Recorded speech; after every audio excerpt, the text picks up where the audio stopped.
Oke, jadi setelah aku, pokoknya singkat cerita lah ya, kalian tuh pasti tahu lah gimana kalau di rumah sakit prosedur BPJS itu memang agak lama, dari mulai registrasi, terus kita ke bagian BPJS-nya, nunggu dokternya yang bilangnya misal jam 3 jam 4 ternyata datangnya jam 6. Ya begitulah ya. Jadi singkat cerita, aku ketemulah nih sama si dokter bedah. Pas aku di dokter bedah, aku disuruh ngapain ya? Dicek-cek gitu deh. Aku lupa disuruh ngapain ya. Kayak dipegang-pegang, dicek-cek. Terus aku kayaknya suruh, oh ini aku suruh ronsen perut. Kayak USG, tapi USG namanya USG. Pokoknya bahasa kedokteran lah ya. USG perut lah gitu. USG perut atas dan perut bawah gitu. Jadi kayak untuk ngecek ada apa sih, karena kan masalahnya di sebelah sini kan, kalau mau tindakan atau apa harus tahu dong.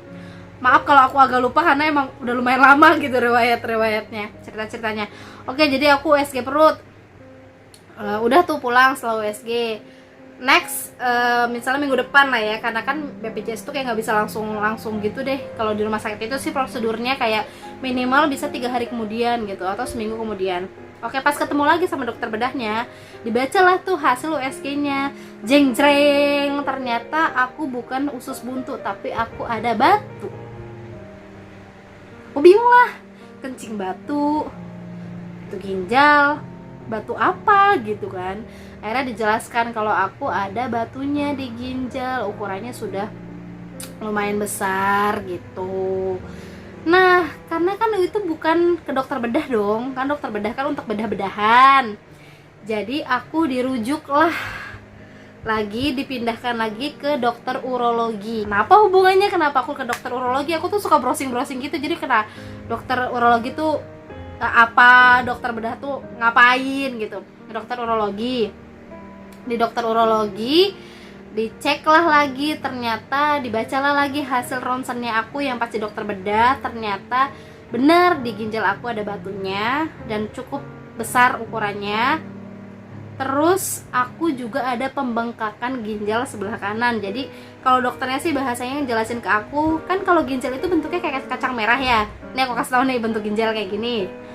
Nah kan, kayak kacang merah kan. Nah ternyata ginjalnya aku tuh kayak udah gak berbentuk kacang merah kayak gini lagi, tapi udah bengkak, besar, membesar gitu. Jadi kayak udah gak bentuk normal atau gak bentuk sempurna, udah bentuknya bengkak, ada batunya. Jadi ya begitu sakitnya, sampai sakit banget gitulah, sampai nangis, sampai jungkir balik, nungging ngalah ngeluh.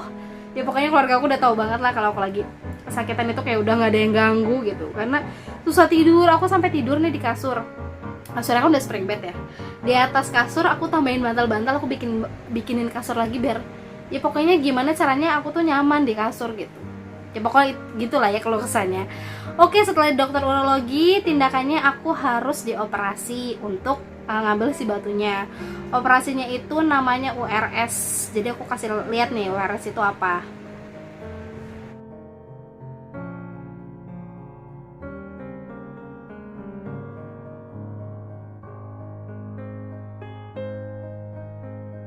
Oke, jadi itu penjelasan URS. Singkatannya itu dia. Pokoknya aku tadi browsing di Google. Nah, sebelum operasi itu kita harus ke dokter penyakit dalam. Semua rules operasi kan biar tahu ya di dalam tubuh kita ada masalah atau enggak, boleh operasi atau enggak, takutnya ada kenapa-kenapa. Jadi aku dirujuk lagi lah ke dokter penyakit dalam untuk ambil darah sama ronsen. Jadi untuk dicek lagi apakah semuanya baik-baik saja dan aku di approve atau di ACC untuk operasi. Panjang lagi rulesnya, bisa seminggu kemudian lagi tiba-tiba dokternya bilangnya datang, ditungguin berjam-jam ternyata nggak datang. Ya kalau kesahnya gitu lah ya. Pokoknya makanya kenapa aku suka update bolak-balik ke rumah sakit. Datanglah singkat cerita ke dokter penyakit dalam, dibacalah hasilnya. Nah dia bilang kayak gini, oke ini semua hasilnya bagus, kayak paling ada misalnya harusnya normalnya 10, aku 9, itu masih nggak masalah gitu-gitulah. Kayak darah-darahnya kan banyak banget tuh, karena aku cek darah lengkap. Kalau lengkap tuh bener-bener semuanya detail, pokoknya semuanya tuh kayak bukti laboratorium, bukti ronsen, semuanya tuh Dokumen-dokumennya aku taruh satu tas ini, jadi kalau aku mau ke rumah sakit ya aku bawa ini, ada tisu, ada segala macam peralatan, dokumen-dokumen KTP, BPJS, surat rujukan puskesmas, pokoknya komplit lah semuanya, hasil laboratorium semuanya ada. Dan aku dinyatakan di approve gitu atau lulus tahap cek darah dan ronsen ini. Tapi dokter penyakit dalamnya tuh kayak ngasih satu lagi ke aku, kamu kayaknya harus EKG deh. EKG tuh cek jantung, karena dulu saat aku berapa tahun yang lalu gitu lah, aku sempat suruh EKG juga karena katanya ada something gitu di jantung aku. Ternyata nggak ada apa-apa, cuma takikardi. Takikardi itu kayak aku detak jantungnya tuh berlebih.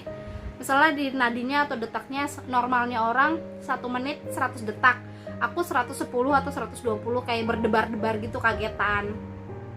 Tapi seiring berjalannya waktu itu kayak bisa hilang sendiri lah.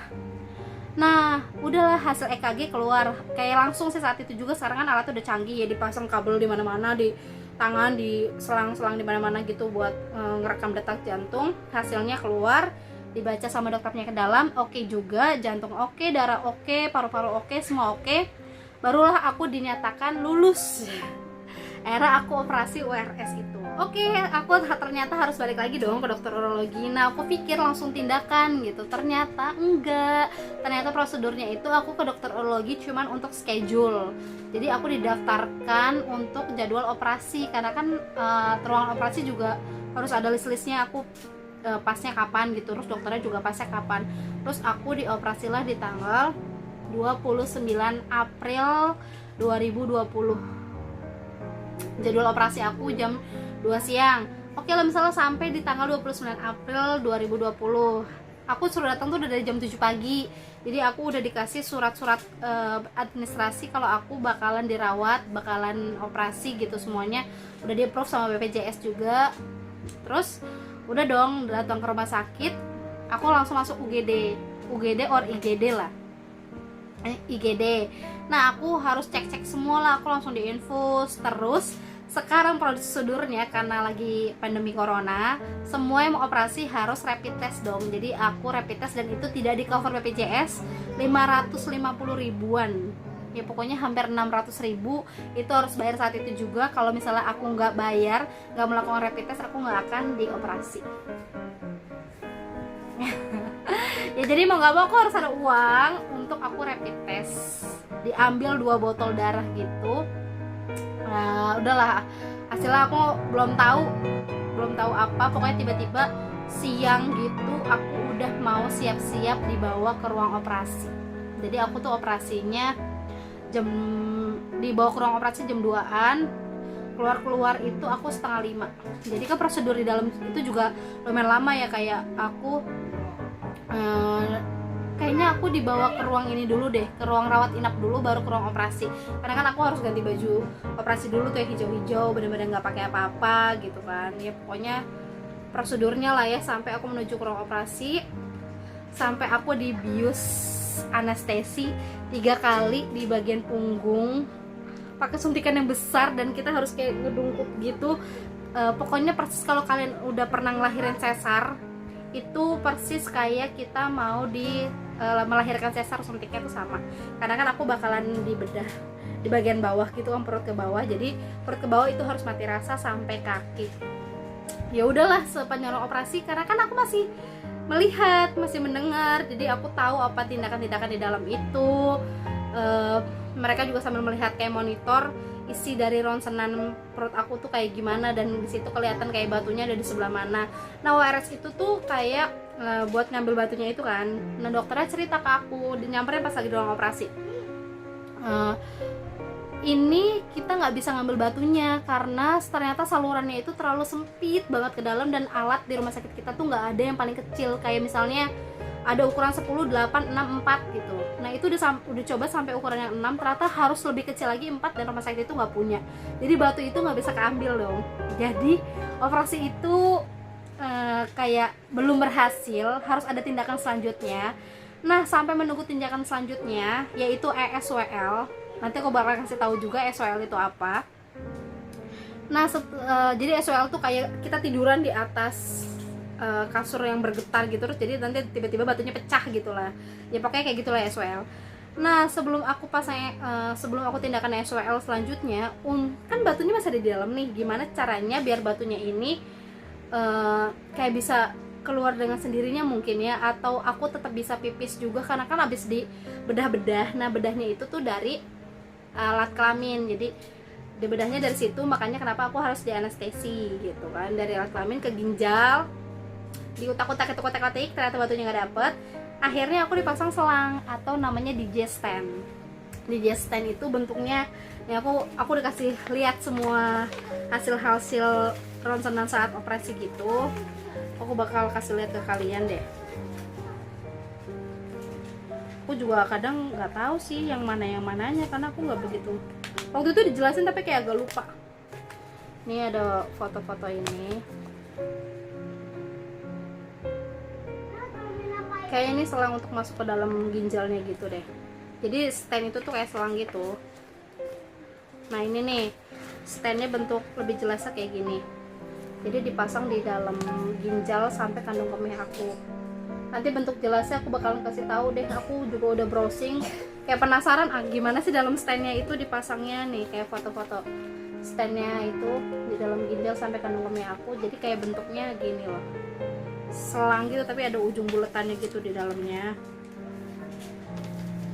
Nah ini kalian nih gambar apanya sih, aku juga pokoknya ada salah satu gambar batunya yang mana gitu aku lupa.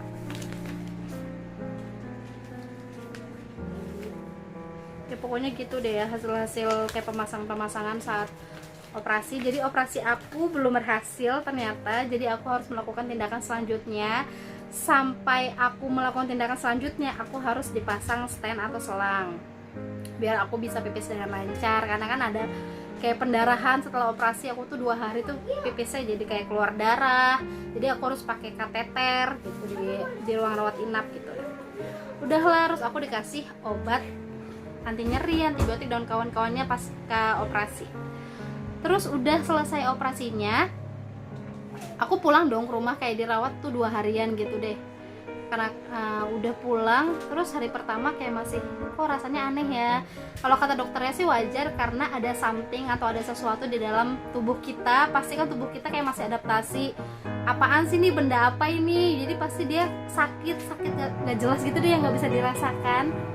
Hari kedua setelah aku operasi itu aku nangis jungkir balik, aku nungging, aku saking sakit banget di bagian kanan yang ada stand atau selangnya itu, dan sakitnya tuh lebih sakit dibanding aku sakit batu ginjal kemarin. Jadi ini kan masih ada batunya, ditambah dipasang stand, dan itu sakitnya berkali-kali lipat dibanding aku sebelum operasi. Sampai aku ngomong mendingan gak usah operasi kalau sakitnya kayak gini dibanding udah operasi masih sakit. Aku juga nggak minta kok dipasang stand ini. Nah masalah stand ini juga berbayar karena nggak di cover BPJS. Jadi itu BPJS itu nggak akan cover segala sesuatu yang dipasang di dalam organ tubuh gitu. Jadi itu nggak di cover BPJS. Aku bayar sekitar 1 jutaan kalau nggak salah. Lagi-lagi mengeluarkan uang. Oke, aku karena nggak kuat banget, aku udah minum obat teratur tapi tetap sesakit itu. Akhirnya aku balik lagi ke rumah sakit itu. Tengah malam aku ke IGD, aku diinfus lagi. Terus aku cerita aku nggak mau dikasih obat yang ini, aku minta dosis yang lebih tinggi karena obat ini nggak ngaruh sama sekali. Aku tetap ngerasain sakit, bahkan lebih sakit dari sebelum operasi.